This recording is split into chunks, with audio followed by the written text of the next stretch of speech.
नमस्ते, आप सभी का स्वागत है मेरे इस चैनल में चिराग एस्ट्रोलॉजी। और हमने शनि की बात की थी, ट्रांजिट की। और शनि जो है वो 17 जनवरी 2023 से 29 मार्च 2025 तक कुंभ में ट्रांजिट कर रहे हैं, एक्वेरियस में। और ये ट्रांजिट बहुत इंपॉर्टेंट है क्योंकि शनि अपने घर से एक तो राशि परिवर्तन करके अपने ही दूसरे घर में जा रहे हैं।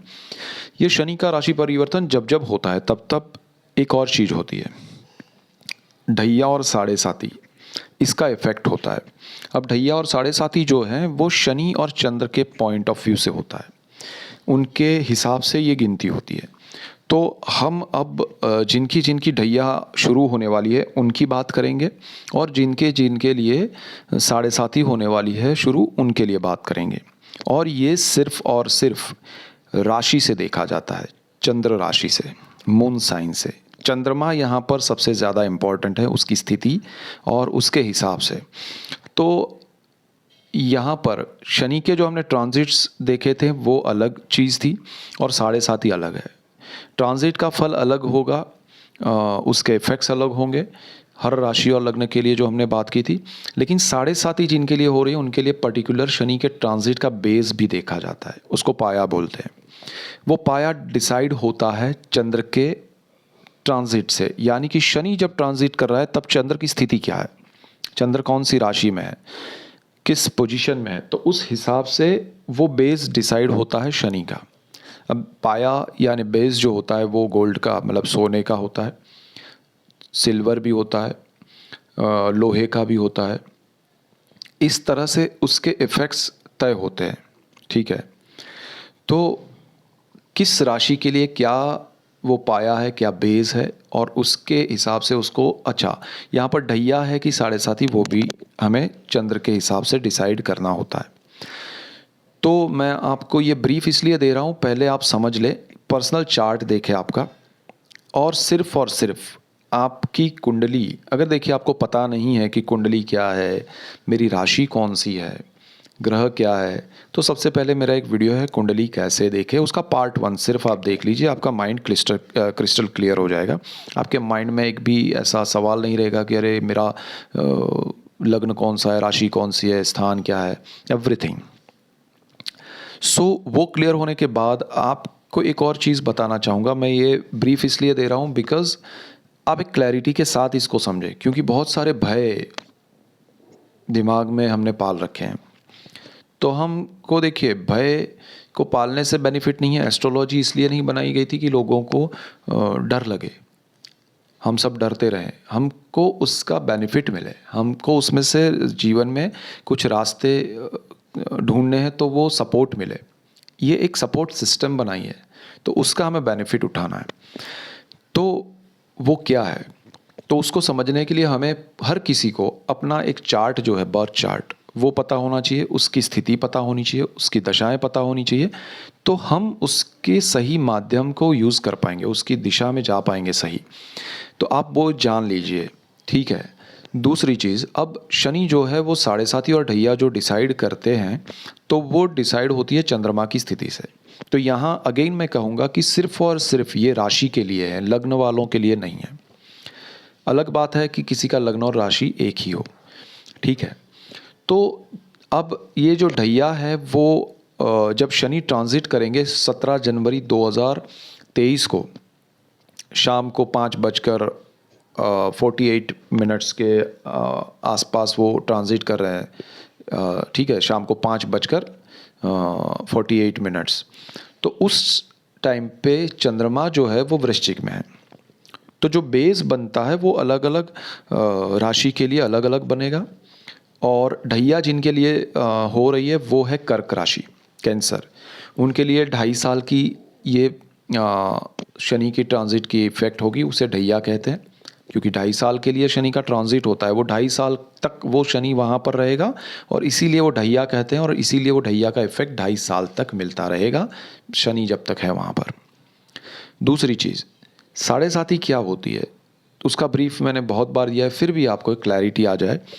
7.5 साल तक शनि का ट्रांजिट होता है, 2.5 के 3 चंक में। जहां आपका चंद्रमा है उससे पहले के स्थान में शनि का आना, फिर जहाँ चंद्रमा है वहाँ पर शनि का आना दूसरा 2.5 साल, और तीसरा 2.5 साल वो चंद्रमा को छोड़ के उसके आगे वाले स्थान में जाना, वहाँ 2.5 साल। तो ये 2.5 के 3 जो चंक है वो टोटल मिला के होते हैं 7.5 साल। तो उसको कहते हैं 7.5। तो ये शनि का जो इफ़ेक्ट है 2.5 साल चंद्रमा के पहले, चंद्रमा के साथ और चंद्रमा के बाद, वो इफ़ेक्ट को 7.5 कहते हैं। और वो आपको थ्रू आउट क्या असर देगा, और उसके पहले चंक में अभी किसी को सपोज़ देखिए शनि अब ट्रांजिट करेंगे, तो किसी को पहले शुरुआत होगी, किसी के लिए दूसरा। जैसे फॉर एग्ज़ाम्पल कि किसी की मकर राशि है तो उनका सेकेंड फेज, बिकॉज शनि मकर में ही चल रहे हैं। धनु वालों के लिए शनि लास्ट फेज में है, तो जब शनि ट्रांजिट करेंगे तो धनु राशि वालों के लिए ये 7.5 ही ख़त्म हो जाएगी। मकर वालों के लिए जब वो कुंभ में जाएंगे शनि, तो उनके चंद्र से एक स्थान आगे बढ़ गए, अभी उनके साथ चल रहे हैं, तो सेकेंड फेज़ 5 साल वाला सेकेंड फेज़ चल रहा है। वहाँ से आगे जाएंगे तो उनका तीसरा फेज़ लास्ट फेज़ आएगा। और कुंभ वालों के लिए अभी मकर में चल रहे हैं शनि, तो उनके लिए पहला फेज़ चल रहा था, अभी ट्रांजिट करेंगे जब जनवरी में, तब दूसरा कुंभ में आ जाएंगे चंद्रमा के साथ। हम सिर्फ राशि की बात करें, आपका चंद्रमा अगर कुंभ में है तो ही हम बात कर रहे हैं ये। तो चंद्रमा के साथ जब शनि आएंगे ट्रांजिट में, तो ये दूसरा फेज़, और जब वो शनि मीन में चले जाएंगे तब कुंभ वालों के लिए तीसरा 2.5 साल का फेज़ होगा। ठीक है, तो उन 7.5 साल की हमने बात की। और अभी ट्रांजिट में जब शनि ट्रांजिट कर रहे हैं तब चंद्रमा वृश्चिक में है, तो ढैया जिनके लिए होने वाली है वो 2 लोगों के 2 राशियों के लिए होने वाली है। एक है कर्क और दूसरी है वृश्चिक, स्कॉर्पियो। उनके लिए भी 2.5 साल का ये इफ़ेक्ट होगा। सो ढैया कर्क के लिए है और ढैया वृश्चिक के लिए है। और 7.5 जो है वो शनि के ट्रांजिट के बाद जब शनि कुंभ में आएंगे तब मकर के लिए, कुंभ के लिए और मीन के लिए 7.5 का इफ़ेक्ट होगा। उसमें भी मकर के लिए थर्ड फेज़ होगा 7.5 में, 7.5 जो साल है उसका तीसरा चंक रहेगा उनके लिए। कुंभ वालों के लिए दूसरा चंक आएगा और मीन वालों के लिए पहला चंक आएगा, क्योंकि उनकी राशि से पहले ये आ रहे हैं शनि। और ये 3 के लिए अलग अलग बेस होंगे। ये पांचों के लिए बेस अलग अलग क्या है वो हम समझ लेते हैं पहले। कर्क राशि के लिए जो बेस है वो बहुत अच्छा है। वो है जो आपका सिल्वर। ठीक है, इसमें सिल्वर बेस होते हैं, गोल्डन मतलब सोने का, तांबा, कॉपर और एक लोहा, ये बेस होते हैं। तो यहाँ पर आपके लिए जो कर्क राशि है, सिर्फ और सिर्फ राशि की हम बात करें, मैं अगेन एंड अगेन कह रहा हूँ, लोग कमेंट्स में पूछते हैं, और कर्क वालों के लिए ढैया है और उसका जो बेस है वो उनके लिए चांदी का है। उसको रूपा भी बोलते हैं, चांदी भी बोलते हैं, सिल्वर भी बोलते हैं। ठीक है, उसके बाद जो आपका वृश्चिक है उनके लिए जो बेस बन रहा है वो थोड़ा अलग बनेगा और उसके इफ़ेक्ट्स भी अलग होंगे। ठीक है, तो जो वृश्चिक है उसके लिए जो बेस बन रहा है वो 2.5 साल की, पहले तो ढैया है वृश्चिक के लिए और वो सोना है उसके बेस में, तो उसके इफ़ेक्ट्स अलग होंगे और वो 2.5 साल के लिए होंगे। तीसरी जो चीज़ है वो है मकर। तो मकर के लिए जो बेस है वो अगेन यहाँ पर सोना होगा बेस उसका, और ये मतलब इफ़ेक्ट 2.5 साल का है, लेकिन 7.5 का तीसरा चंक है उनके लिए। ठीक है, और उसके बाद जो है कुंभ है, तो उनके लिए 7.5 का सेकेंड फेज़ है जो कि कॉपर के बेस पे है, जिसका इफ़ेक्ट डिफरेंट होगा। और ये कॉपर का इफ़ेक्ट 2.5 साल चलने के बाद 7.5 के जब तीसरे फेज़ में शनि जब ट्रांजिट करेंगे और मीन में जाएंगे तब बेस बदलेगा, तब तक उनके लिए कॉपर का बेस है। इसके बाद मीन है, उनके लिए 7.5 का पहला फेज़, 7.5 शुरू हो रही है, और ये जो शुरू हो रही है 7.5 उनके लिए भी सिल्वर चांदी का बेस है, और उनके लिए भी ये फर्स्ट 7.5 का पहला 2.5 साल का चंक है। फिर शनि ट्रांजिट करके जब मीन में जाएंगे तब दूसरा, और फिर जब मेष में जाएंगे तब तीसरा। ये ढाई साल का इन तीनों के लिए जो इफेक्ट है वो इस तरह से चलेगा, मकर, कुंभ और मीन के लिए। सो आई थिंक आप लोग क्लियर हैं। फिर से एक बार ब्रीफ में कह दूं, कर्क वालों के लिए ढैया है, वृश्चिक वालों के लिए ढैया है, 2.5 साल का ये समय होता है, उसको ढैया कहते हैं। शनि का ट्रांजिट जो कुंभ में होने वाला है उसमें मकर, कुंभ और मीन को 7.5 के इफेक्ट मिलेंगे, और मकर के लिए ये लास्ट फेज है 7.5 का, क्योंकि फिर ख़त्म हो जाएगी। कुंभ वालों के लिए ये सेकेंड फेज है, उसके बाद तीसरा एक फेज बचेगा, इसके बाद 2.5 साल और बचेंगे। उन्होंने अभी 2.5 साल ही कंप्लीट किए हैं, दूसरे 2.5 साल शुरू हो रहे हैं, और इसके बाद तीसरे बचेंगे जब मीन में जाएंगे।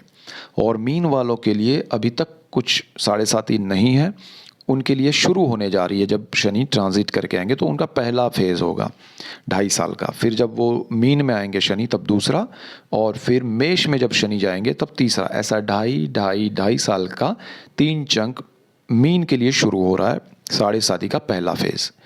सो वेरी क्लियर कि मकर के लिए लास्ट फेज़, कुंभ के लिए सेकेंड, और मीन के लिए पहला फेज़ है। और ये सिर्फ और सिर्फ आपकी कुंडली के चंद्रमा के हिसाब से समझना है। सो ये ब्रीफ आप समझ लीजिए। उसके बाद मैं एक बात कहूँगा, 7.5 के इफ़ेक्ट्स क्या होते हैं। सो उस पर मैंने वीडियोस बनाए हैं, लेकिन फिर भी एक ब्रीफ दे देता हूँ कि 7.5 हमारे जीवन में परिवर्तन लाती है। ढैया हमारे जीवन में परिवर्तन लाती है। वो हमारे जीवन में जो कमियाँ हैं, हमारे आसपास की, हमारी लाइफ से जुड़ी हुई हर बात की जो कमियां हैं, उससे हमें अवगत कराता है, हमें सेल्फ रियलाइजेशन का मौका देता है। हमें पता चलता है कि हम जो सोच के चल रहे वैसा नहीं है, रियलिटी ये है। तो ये समय में हमें जीवन की सच्चाई पता चलती है, हकीकत पता चलती है, रियलिटी पता चलती है। हमें डर लगता है, अरे ये कैसे हो गया, क्योंकि हम सपनों में भी बहुत जीते हैं। हमें बहुत सी दुनिया हमारी सपनों की होती है, हमने बहुत सारी चीज़ें सोच के रखी है कि ऐसा होगा, फिर वैसा होगा, या ये करेंगे या वो करेंगे, बट रियलिटी ऐसी नहीं है और वो एक्सेप्ट नहीं होती है। सो शनि यहाँ पर आपको रियलिटी दिखाता है, वो एक्सेप्टेबल नहीं होती, आपको तकलीफ होती है, इसलिए ढैया या 7.5 आपको अच्छी नहीं लगती है।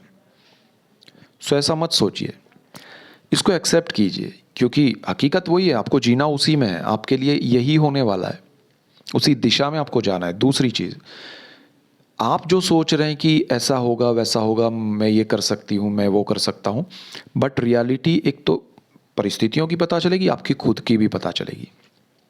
आपको उस परिस्थिति में जब डाला जाएगा तब आप कितना क्या कर सकते हैं, ये शनि आपको बताएगा, आपकी कैपेसिटी क्या है। हो सकता है वो आपने कम सोची हो, ज़्यादा हो सकती है। हो सकता है आपने ज़्यादा सोची हो, कम हो सकती है। हो सकता है आपने जो नहीं सोची है वो कैपेसिटी, वो आपकी क्षमता आपको पता चले, वो आपकी एबिलिटी, आपकी नई कोई चीज़ आपको पता चले कि अरे मैं तो ये भी कर सकता हूँ। लोगों को दूसरी चीज़ों में अप्रिशिएशन मिले कि अरे ये तो आपने बहुत अच्छा किया, जो आपने एक्सपेक्ट नहीं किया था। आपको पता ही नहीं था कि मुझ में ये भी एक खूबी है, हुनर है, और वो लोगों ने सराहा। तब आपको एक नया रास्ता मिला, और आप बरसों से जिस पे चल रहे थे वो शायद सही नहीं था। ये सारी चीज़ें होती है 7.5 में। 7.5 में एक और चीज़ होती है कि आपका जो कंफर्ट जोन है वो टूटने वाला है। शनि उसमें से बाहर निकालेगा आपको, चाहे वो ढैया है या 7.5 है। तो उसके लिए प्रिपेयर रहिएगा। वो जो डर है उसका, वो जो कंफर्ट है वो चला जाएगा, और मैं कहीं उसमें अटक ना जाऊं, जीवन में भटक ना जाऊं, वो सारी चीज़ें जो होती है। डरिए मत, आप डरेंगे तब भी वो होने वाला है, नहीं डरेंगे तब भी वो होने वाला है। सो एक्सेप्ट कीजिए, समझने की कोशिश कीजिए कि मुझे ये क्या मिल रहा है, कहाँ ले जा रहा है, मुझे जो एक्सपीरियंस हो रहा है वो क्या है। यही एक्सपीरियंस ढैया का और 7.5 का आपको लाइफ में हमेशा काम आएगा, ये डेफिनेट है। उसके बगैर आप अधूरे हैं, ये रियलाइजेशन आपको शनि कराता है। सो वो सारी चीज़ें जो हैं, जो आपको डराती हैं, जो आपको तकलीफ़ देती है, वो आप छोड़ दीजिए वो डरना और तकलीफ़ में रहना, बिकॉज़ आपको वो उस दिशा में लेकर चलना चाहता है जो आप में है, जो रियल है, जो बाहर भी रियल है, जो अंदर भी रियल है। सो उस रियलिटी के साथ जब आप जाएँगे तो मेंटल स्ट्रेस कम हो जाएगा। स्ट्रेस तब तक रहेगा जब तक आप उसको एक्सेप्ट नहीं करेंगे। आप उसमें जंप कीजिए कि हाँ, ये सही है। मैं जो सपने देख रहा था, मैं जो सोच रही थी, ये तो वो दुनिया ही नहीं है, ये तो वो काम ही नहीं है, ये तो वो एरिया ही नहीं है, वो तो जगह ही नहीं है, वो तो कॉलेज ही नहीं है, स्कूल ही नहीं है, पढ़ाई नहीं है, वो रहने की जगह नहीं है, तो क्या है? तो यही है जो है, जो आपको सामने जो रियल में दिख रहा है वही है। एक्सेप्ट इट, स्वीकार कीजिए उसका और उसमें फिर आगे बढ़िए, फिर देखिए आपको क्या मिलता है। शनि ये देना चाहता है, चाहे ढैया हो या साढ़े साती। अब डिपेंड एक चीज़ और होती है, अब किसी का पर्सनल चार्ट इतना स्ट्रेसफुल उसकी लाइफ में चल रहा है सब, तो ये ज़्यादा स्ट्रेस लगेगा कि अरे ये नया क्या हो रहा है, तो वो और परेशान हो जाएगा, क्योंकि आपका पर्सनल चार्ट में ही प्रॉब्लम्स है, मतलब दशाएं ग्रह स्थितियां ऐसी चल रही है। और पर्सनल चार्ट पे भी बहुत सी चीज़ें होती है, आपने बहुत आगे सुख देखा है, अब दुख चल रहा है, उसमें ढैया आ गई, साढ़े साती आ गई, तो प्रॉब्लम आ गया, ऐसा लगता है। आपका बहुत अच्छा समय चल रहा है और आपको अचानक से ढैया में ये चेंजेस आए, क्योंकि आप कंफर्ट जोन में हैं, तो तकलीफ़ लगती है। और कुछ लोग ऐसे भी होंगे जिनके चार्ट में अच्छा समय शुरू हो रहा है और इनको ये ढैया की ज़रूरत है, ये साढ़े साती के समय की ज़रूरत है, उनको सेटलमेंट की ओर, उनको अनुभव की ओर ले जाता है। और उनके लिए फिर अब तक का जो समय था तकलीफ़ वाला उनके चार्ट में, दशाओं में, वो ख़त्म हो रहा है और दूसरी तरफ वो जा रहा है अच्छे समय की ओर। और उसमें ये एक बेस बन रहा है उनका स्ट्रॉन्ग, और उस दिशा में फिर वो आगे बढ़ते हैं और अच्छा समय और अच्छा होता जाता है। सो दोनों सूरत में क्या हो रहा है कि आपका बुरा समय चल रहा था और आपको ये समय ने सही दिशा दिखा दी, लेकिन वो हार्श वे में, वो तकलीफ़ के साथ, वो जितना भी छोटा सा भी आपका कंफर्ट था वो निकाल दिया, लेकिन आपको सही दिशा में मोल्ड करने के लिए, ले जाने के लिए तकलीफ़ दे दी, और फिर उस आपको लगी तकलीफ़ दी नहीं, और आपको रियलिटी के साथ लेके गया शनि। और जिन्होंने अच्छा समय आ रहा है उनके लिए भी वही हो रहा है। तो दोनों के लिए बेस ये हो रहा है कि यही समय है जिसमें उन्होंने कुछ सीखा है, पाया है, और वो एक्सपीरियंस काम आता है। वो बेस उनका इतना स्ट्रांग बनेगा कि लाइफ में आप कभी पीछे नहीं हटेंगे। सो ढैया साढ़े साती को इस तरह से समझे। बहुत सी चीज़ें सिर्फ साढ़े साती की, अब साढ़े साती और ढैया सबकी जितनी 5 राशियों की मैंने बोली, ठीक है, उनके लिए चलने वाली है। उनके लिए बाकी सब ग्रहों के असर भी होने वाले हैं, सिर्फ ढैया और साढ़े साती से ही सब कुछ नहीं हो रहा है अच्छा या बुरा। बहुत कुछ अच्छा भी होगा, बट नॉट बिकॉज ऑफ ढैया और साढ़े साती। दूसरे आपके प्लैनेट्स अच्छे हैं, दशाएं अच्छी है, उसकी वजह से। उसी तरह आपको बहुत बुरी, मतलब समय की चीज़ें झेलनी पड़ेगी, देखना पड़ेगा। सो वो भी सिर्फ और सिर्फ ढैया और साढ़े साती की वजह से नहीं होगा, आपके पर्सनल चार्ट की वजह से भी होगा। सो आप एक ही चीज़ को, एक ही समय को, एक ही व्यक्ति को, किसी एक को आप उसमें जिम्मेवार नहीं ठहरा सकते हैं। बट यस, यहाँ पर जो शनि के ढैया के इफ़ेक्ट्स होंगे वो ये होंगे, इस तरह के होंगे, वो मैं आपको समझाना चाहता था। और मैं आपको रिक्वेस्ट करूँगा कि आप अपनी कुंडली के बारे में जानते हैं तभी वीडियोस को देखें, समझें। अदरवाइज़ क्या है, डर पालेंगे आप, उससे निकलने में ज़िंदगी निकल जाएगी। सो आप मेरा या किसी का भी, जिसमें आपको समझ में आए, मेरा कुंडली कैसे देखे पार्ट 1 सिर्फ आप देखिए, आपकी कुंडली क्या है वो आपको पता चल जाएगी। फिर कोई भी वीडियो देखिए तो ज़्यादा अच्छा रहेगा, समझ के साथ अच्छा है। विजडम जो है वो होना ज़रूरी है नॉलेज के साथ साथ। तो वो अगर विज़डम नहीं है तो नॉलेज का कोई मतलब नहीं है, और नॉलेज है लेकिन विज़डम नहीं है तो कोई मतलब नहीं है। सो यहाँ पर आपको ये नॉलेज तो मिलेगा कि भाई ये बोल रहे हैं क्या, ऐसा ऐसा ऐसा, बट आपका वहाँ पर विज़डम ये होना चाहिए कि मेरा ग्रह ऐसे है, मेरे ऐसे ख़राब नहीं है, मेरे ऐसे अच्छे नहीं है, ये चल रहा है। You can calculate properly. और ये डरने वाला सब्जेक्ट नहीं है, एस्ट्रोलॉजी समझने वाला है, समझ के बढ़िए आगे। So that's it for today, keep watching Chirag's astrology. Thank you for watching, God bless you and good bye, thank you.